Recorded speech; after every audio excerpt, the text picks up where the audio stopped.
Assalamualaikum warahmatullahi wabarakatuh. Saya Nisri Natiro. Di sini saya sedang mewawancarai Teteh Dewi sebagai guru mengaji, tapi beliau merupakan sarjana ekonomi, ya kan Teh?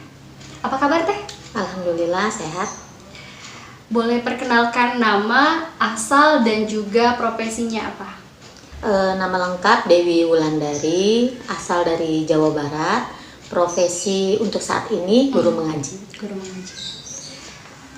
Awal mula menjadi guru mengaji itu seperti apa ya Teh? Awal mulanya karena basic teteh ini adalah dari pondok pesantren. Jadi secara tidak langsung, karena di pondok pesantren itu kita diwajibkan untuk mengaji. Setelah masa belajar aktif 6 tahun, 1 tahun wajib mengabdi. Jadi dimulai dari masa bakti itu sampai sekarang ini, teteh lebih memilih untuk mengajar mengaji. Gitu ya. Sudah berapa lama Teh menjadi guru ngaji?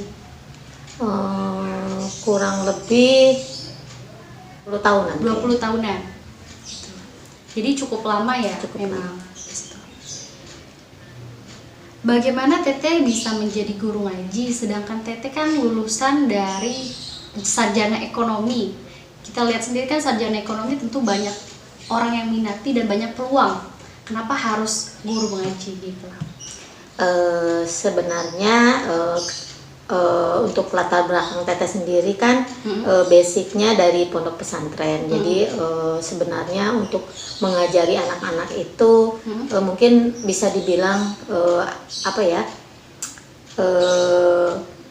sudah ada panggilan dari hati seperti itu, nah kan. Sementara untuk yang sarjana ekonomi tadi, memang teteh mengambil jurusan sarjana ekonomi, tapi setelah menyelesaikan masa pendidikan, ya teteh sempat juga bekerja di instansi perusahaan, di lembaga pendidikan pernah juga, tapi ternyata panggilan untuk mengajar itu lebih besar seperti itu, dan menghadapi anak-anak itu ternyata lebih menyenangkan buat teteh dibandingkan kerja duduk di belakang meja seperti itu, karena teteh orangnya tidak suka diam. Iya. Jadi berinteraksi terus ya? Iya, jadi lebih suka berinteraksi dengan anak-anak. Jadi ya seperti itu. Lebih senangnya ke situ. Iya. Dan dari gelar sarjana ekonomi itu ada nggak penerapannya dari kehidupan sekarang? Misalnya dari bisnis gitu, lakukan bisnis atau usaha. Kalau untuk dari segi penerapan jurusan teteh mengambil sarjana itu sebenarnya kan, kalau ekonomi itu kan terutama untuk perempuan, kita bisa terapkan di rumah, ya kan? Karena pendidikan ekonomi itu kan penting untuk perempuan, untuk keseharian seperti itu. Nah kan, jadi ekonomi itu sendiri bukan berarti kita harus menjadi pegawai, tapi kita harus menciptakan menciptakan hal yang bisa menjadi nilai jual seperti itu. Berarti masih tetap dipakai meskipun tidak dikerja dengan orang lain. Iya. Terus sistem gaji dari guru mengaji itu bagaimana? Kalau teteh di sini di rumah, karena di lingkungan masjid, untuk di masjid sendiri itu memang teteh diberi amanah oleh tetua adat di sini untuk memakmurkan masjid. Salah satunya itu untuk mengajari anak-anak yang ada di lingkungan sini untuk mengaji.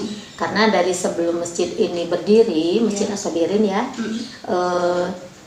ketika pindah ke sini, ke Al-Karami, teteh sudah mengajar ngaji di rumah. Kemudian masjid berdiri, jadi ketua adat kemarin ketua adat meminta supaya masjid ini lebih bermanfaat, lebih hidup. Jadi anak-anak yang mengaji dengan teteh itu dipindahkan ke masjid. Dan itu berlangsung dari tahun 2010 sampai sekarang 2021 ya. Cukup lama ya? Ya, cukup lama, dan ya sudah ada sekitar 4 generasi yang mengaji di masjid. Gitu. Kalau di rumah itu gajinya dikasih orang tuanya apa gimana tuh teh? Ada patokan harga apa memang nurani dari orang tua? Kalau teteh mengaji, terus terang saja prinsip teteh adalah membantu dan mengembangkan apa yang sudah teteh punya dari pondok pesantren. Jadi karena ada sedikit kekhawatiran dari teteh, karena sebagian anak-anak itu kan yang sekolah di sekolah umum, dia mendapatkan pendidikan mengaji atau pendidikan agama itu sangat sedikit. Terutama 2 tahun terakhir ini ketika kita pandemi, mungkin mereka lebih banyak belajar di rumah ketimbang di sekolah. Jadi khusus untuk pendidikan agama, terutama mengaji, mereka mungkin di sekolah itu sangat sedikit sekali. Jadi sepenglihatan teteh seperti itu, anak-anak itu minim sekali, terutama yang bagian ilmu agama untuk belajar mengaji itu sangat minim sekali mereka gitu. Jadi ada yang sudah SMP juga baru belajar mengaji gitu kan, kadang ada yang kan sebagian anak-anak ada yang sekolah ada yang sholat di masjid itu cara sholatnya, bacaannya kadang teteh perhatikan nggak begitu lancar, kurang begitu baik, kurang begitu lancar. Jadi teteh pribadi sangat ingin membantu gitu, terutama untuk yang ada di lingkungan rumah, di lingkungan masjid, anak-anaknya untuk bisa setidaknya meskipun tidak seperti pendidikan di sekolah pada umumnya, untuk yang wajibnya teteh bisa bantu seperti itu. Misalnya bacaan sholat seperti itu kan, apa mengajinya. Jadi teteh dalam hal gaji nggak ada patokan, tapi sukarela dari orang tua. Iya. Lebih tepatnya. Iya. Kalau dari masjid sendiri itu diterima berapa teh? Kalau dari masjid itu 300.000 per bulan. 300.000 per bulan. Jadi dari orang tua yang ngajar di situ nggak diberi? Kalau dari orang tua ada yang memberi, ada yang juga tidak. Karena memang dari teteh tidak. Kalaupun misalnya ada yang menanyakan berapa teh bayarnya istilahnya ya. Bayarnya mengaji di masjid itu berapa? Jadi kalau dari teteh memang tidak ada. Jadi kalaupun mereka ada yang jadi itu inisiatif dari orang tua. Iya. Sebagian besar inisiatif dari orang tua, karena memang dari teteh tidak ada patokan untuk mengaji di masjid itu bayarnya berapa seperti itu. Target teteh untuk anak yang mengaji tuh?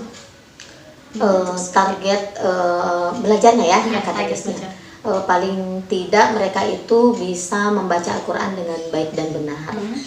Untuk tambahannya itu teteh mengajarkan doa-doa harian dengan hadis-hadis yaumiyah seperti itu. Gitu. Ada kesulitan dalam mengaji apa mungkin dari anaknya gitu yang susah gitu, cara menghadapinya itu bagaimana? Kalau itu pastinya ada ya Kak, karena latar belakang anak kan beda-beda. Ada yang di rumah dia dengan orang tua, dengan pantauan orang tua dari pagi sampai sore, dan kebanyakan ada yang tidak gitu. Terutama bagi anak-anak yang orang tuanya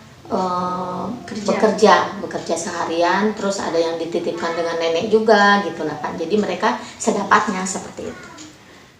Terus akan terus berlanjut pada profesi ini atau ada batasan waktu gitu? Kalau kelanjutan mungkin ya selama teteh masih lingkungan masih bisa menerima apa yang bisa teteh berikan, teteh lanjutkan. Terus kalau misalnya batasan waktu, sepertinya tidak. Tips menjadi guru ngaji nih teh seperti apa? Meskipun bukan dari background lulusan sarjana agama. Iya. Yang pasti kalau kita mengajar di dunia pendidikan itu kan terutama untuk yang usia di bawah usia di bawah 5 tahun, kita itu kan harus Lebih ekstra sabar. iya, sabar, dan juga kita harus ikut ke dunianya mereka seperti itu. Itu tipsnya. Tipsnya itu. Kalau kita mengajar ke yang lebih besar, kita masih bisa mengarahkan. Kalau misalnya yang kecil kan tidak bisa diarahkan. Jadi lebih tahu psikis anak gitu Iya. lebih tepatnya ya. Iya. Tapi kalau dari ilmu agama sendiri kan tentunya harus punya. Gitu Iya. kan. Meskipun walaupun kita nggak belajar, tapi kita bisa cari di mana kan. Apa mungkin dari guru kita, atau mungkin dari internet gitu ya Teh. Ya terima kasih ya Teh atas waktunya, mudah-mudahan dapat bermanfaat, dapat menginspirasi kita semua. Saya akhiri, wabillahi taufiq wal hidayah. Wassalamualaikum warahmatullahi wabarakatuh.